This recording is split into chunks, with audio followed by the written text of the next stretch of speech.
If you haven't watched part 1 to this video, there's a link to it in the description below. I'd strongly recommend you watching that before this.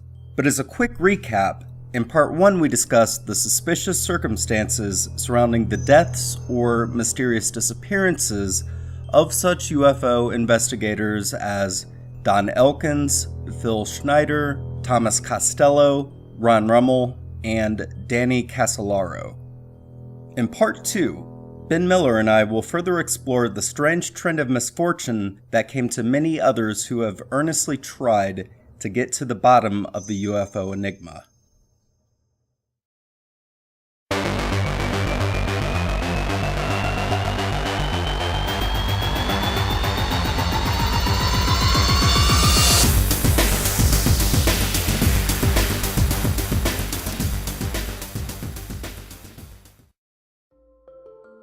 Paul Vaque was hailed as a leading expert on the crop circle phenomenon, and his recent death stunned the UFO community.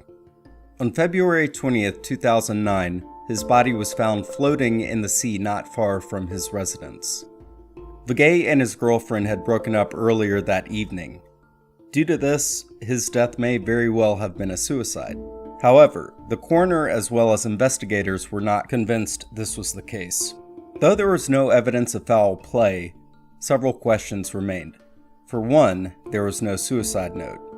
Secondly, self-imposed drowning without the use of something heavy to drag your body down is a difficult and impractical means of suicide, especially if you can swim. Third, due to the agony of the drowning process, the overwhelming majority of suicide victims choose to end their lives by much less painful means. As such, his death remains a mystery. He was 44 years old.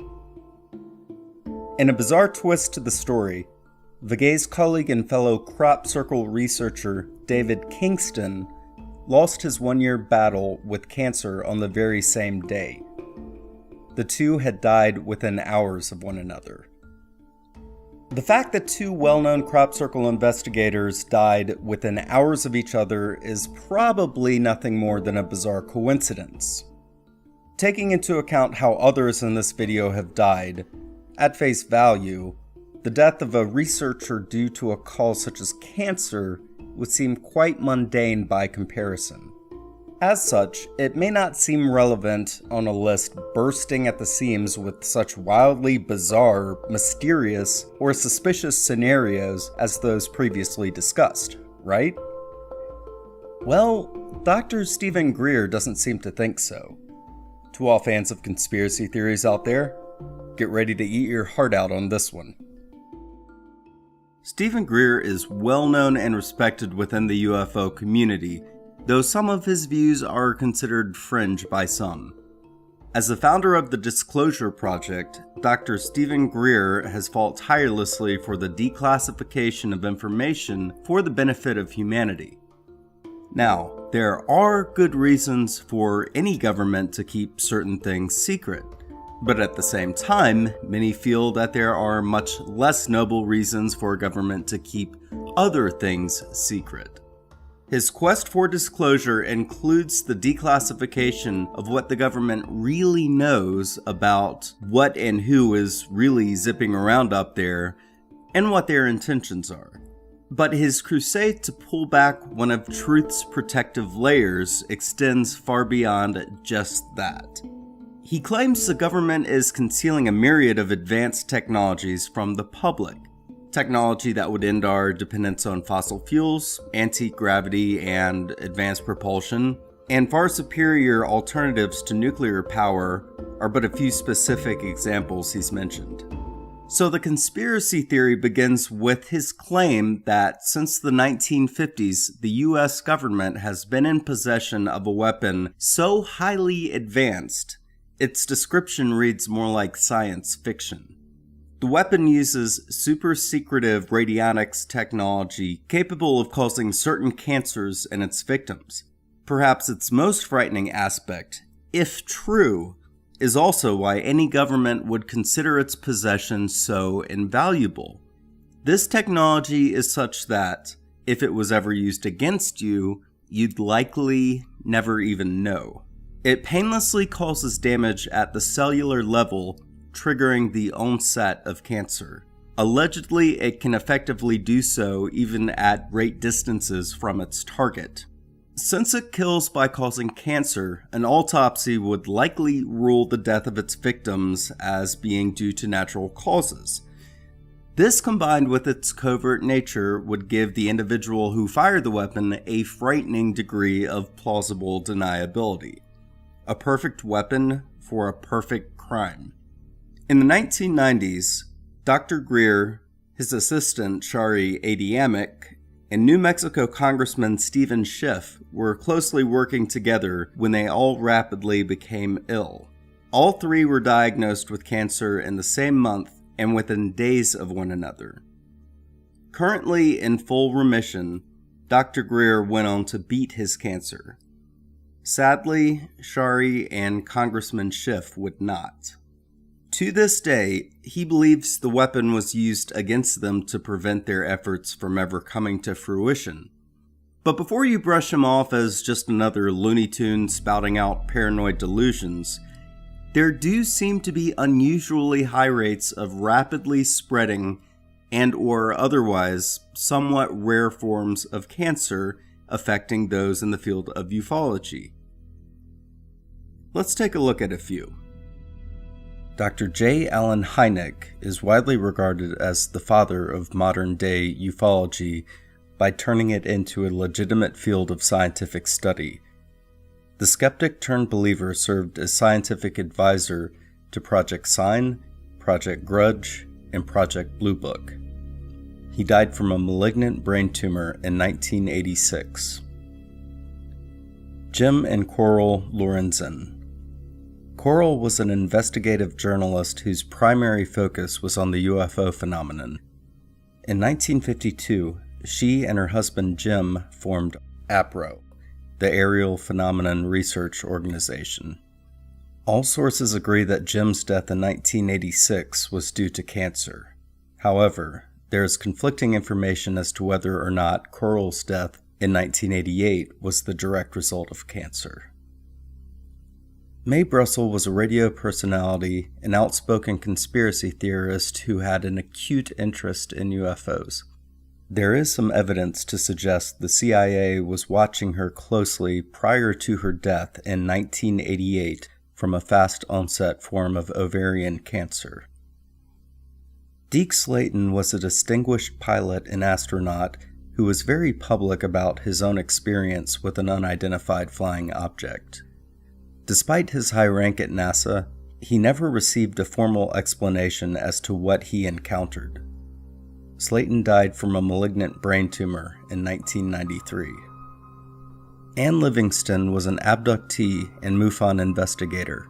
In 1993, Livingston published an article entitled Electronic Harassment and Alien Abductions in MUFON Journal's November publication. Shortly after, in 1999, she died from a fast-acting and aggressive form of ovarian cancer. Dr. Carla Turner was another famous abductee. She published several controversial books on the abduction phenomenon and was a regular speaker at UFO conferences. After being threatened for her work, she quickly succumbed to a particularly virulent form of breast cancer. She lost her brief battle with cancer in 1996. As referenced earlier, two of Dr. Greer's close friends and colleagues lost their lives to cancer. His assistant, Shari Adiyamic, was diagnosed with a fast-acting form of breast cancer, and Congressman Stephen Schiff was diagnosed with squamous cell skin cancer. Both died in 1998.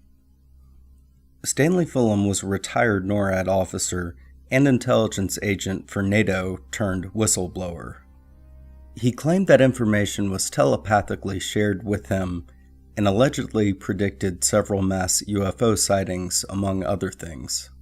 Fulham died in 2010 after a brief bout with pancreatic cancer.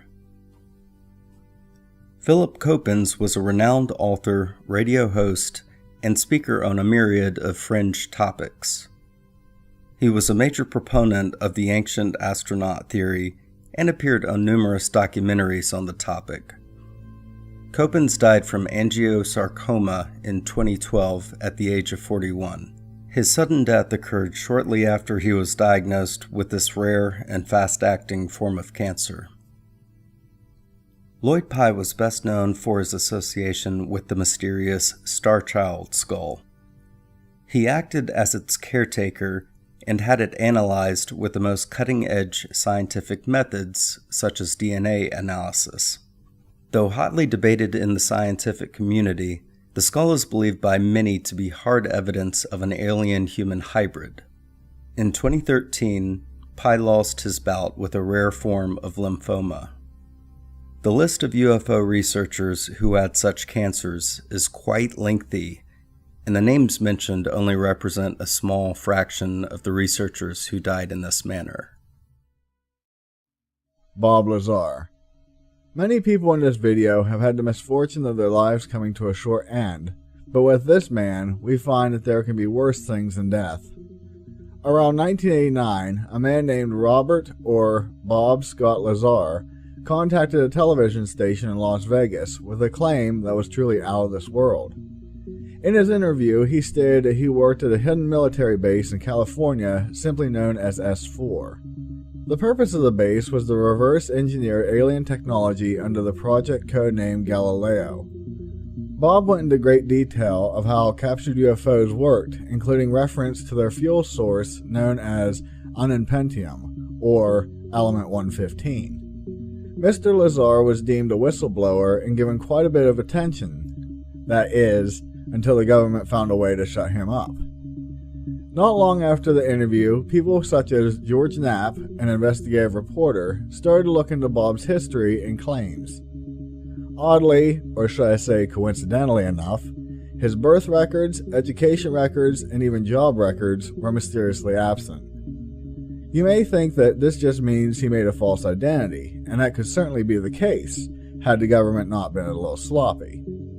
Bob stated he worked for Los Alamos National Laboratories, but no records could be found, and the business denied he was ever an employee. However, a phone directory was found that had Bob Lazar in the list of names of scientists who worked there.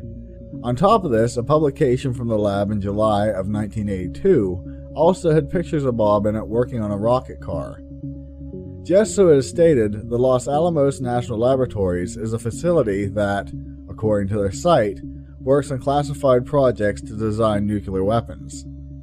After the cover-up, it was stated that Bob's employment history was that of a photo processor, and basically had taken a few night classes for his education. You should ask, if this is all true, why would a photo developer be employed at a facility developing nuclear weapons that were classified? The whole thing doesn't add up and leans towards a cover-up. Another spot for contention was that many discredited him for his mention of element 115. After a little research, in 2003, a group effort of American and Russian scientists synthesized the element. While many may point out that any name could be given to an element, one thing that can't be changed is the fact that element 115 is exactly as Bob described it. Interestingly, after researching this element for this video, I returned to the wiki page about it, and 3 weeks later, the name has been changed to Moscovium. So with the topic of this video, how was Bob Lazar's situation handled that was worse than death? After being publicly lambasted and his life history basically being erased, he tried to move forward and started a business called United Nuclear Scientific Equipment and Supplies. It was a legitimate business that sold equipment and materials to laboratories as well as civilians.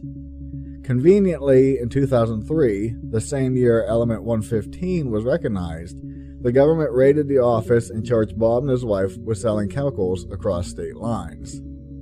In 2007, they were hit again for selling materials that could make illegal fireworks. Stepping back a bit, in 1990, a year after Bob came forward with his alien information, he was charged with aiding and abetting a prostitution ring. What the powers that be did to this man is worse than death. When they take a respected scientist, remove his accomplishments, his birth records, charge him in a sex crime, and hound his personal business with very expensive allegations. Oh, I forgot to mention that the charges against his business for illegal activities resulted in hefty fines, not jail. They ruined his life and tried to ruin his finances and marriage just for speaking the truth. The most recent individual on this list was found dead in October 2016. UFO researcher and speaker Max Byers died in Poland, where he was due to speak at a conference on UFOs and conspiracy theories. The cause of his sudden and unexpected death was allegedly determined to be of natural causes, despite the fact that no autopsy had been performed. His mother went on the record to express her belief that her son's investigation into UFOs and government cover-ups likely had something to do with his death. Just days before his death, Byers texted his mother to say, "If anything happens to me, investigate." Byers, a father of two, was just 39 years old. The deeper I dig into this topic, I just keep finding more and more cases like these, and I feel strongly that these people's stories need to be told. When I initially set out to cover this topic, I was thinking it would be only one video. Man, was I wrong. Part 3 will be up shortly, and in it, I will be discussing what is arguably the most shocking of these cases yet. Now, we often hear people saying they remember exactly where they were and what they were doing when they first heard the news on the events of 9/11. People in my parents' generation often speak of another national tragedy in similar terms. The shocking case has to do with that. Leave me a comment if you think you know the event to which I refer.